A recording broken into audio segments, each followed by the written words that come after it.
오는 8월 전당대회를 앞두고 더불어민주당의 당권 경쟁이 본격화하는 모습입니다. 167석의 거대 여당을 이끌며 내년 지방선거까지 치러야 하는 중책인데요. 국회 출입하는 장가희 기자와 좀 더 자세한 얘기 나눠보겠습니다. 네, 장 기자, 그동안에 계속해서 가능성이 거론됐던 박찬대 의원 드디어 출마를 선언했습니다. 그렇습니다. 민주당 원내대표를 지낸 이 박찬대 의원이요. 오는 23일 민주당 당사 당원존에서 기자회견을 통해 출마 선언을 하겠다고 밝혔습니다. 당초 내년 지방선거에서 자신이 지역구를 둔 인천시장에 도전할 것이다 이렇게 예상이 됐는데 당원들과 주변 의원들의 권유로 출마를 결심했다고 박 의원 측은 밝혔습니다. 네, 저희 화면에도 나와 있지만 앞서 정청래 의원도 출마 선언을 하면서 2파전으로 지금 진행이 되고 있죠. 그렇습니다. 임기 2년직인 법제사법위원장 자리를 내려놓고 지난 15일 당대표직 도전을 선언했습니다. 네. 정 의원은 출마 선언을 하면서 이른바 이재명 대통령의 마음, 즉 명심을 크게 강조했습니다. 이재명 대통령의 운명이 곧 정청래의 운명입니다. 이재명이 정청래이고 정청래가 이재명입니다.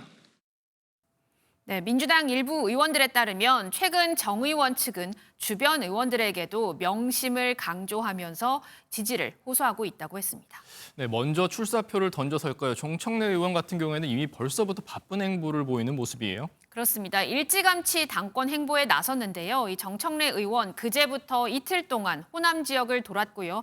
오늘은 경남 봉하마을을 찾아서 노무현 전 대통령 묘역을 참배하고 또 부산으로 이동해 자갈치 시장도 방문했습니다. 네. 박찬대 의원은 오는 23일 출마 선언 이후 전현직 지도부와 오찬을 할 예정인데 현재 원내대표인 김병기 의원이 이 전 원내대표였던 박찬대 의원을 포함한 전임 지도부에게 고생했다고 격려하는 차원의 자리라고는 하지만 박찬대 의원이 지지를 호소하는 자리가 될 수 있을 것이라는 분석도 나오고 있습니다.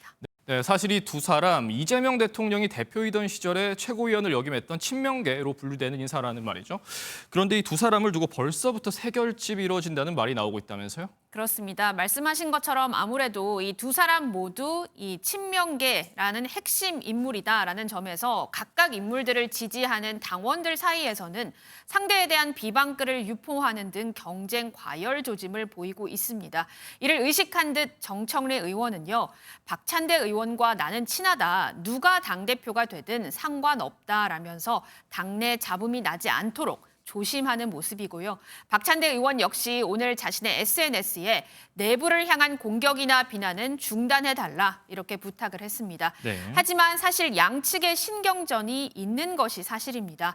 이미 정청래 의원이 출마 선언을 할 당시 또 최근 행보에 함께하는 의원들이 속속 눈에 띄고 있고요. 또 SNS를 통해서 정 의원 또는 박 의원에 대한 지지를 의미하는 글을 올려서 직간접적으로 양측 후보를 돕는 의원들도 많이 생겨나고 있는 상황입니다. 네, 친명계 후보들 간의 대결 향방이 궁금해지는데요. 네. 이런 가운데 이재명 대통령 여야 지도부와 내일 오찬을 갖죠. 네, 그렇습니다. 내일 별도의 의제는 없고 국정과제라든지 각종 현안을 두고 기탄 없이 대화를 나누는 무의제 오찬이 될 것으로 보입니다. 네. 이 대통령은 민생회복 추경안이 조속히 처리돼야 하는 이유를 야당에 설명하는 데 공을 들일 전망입니다.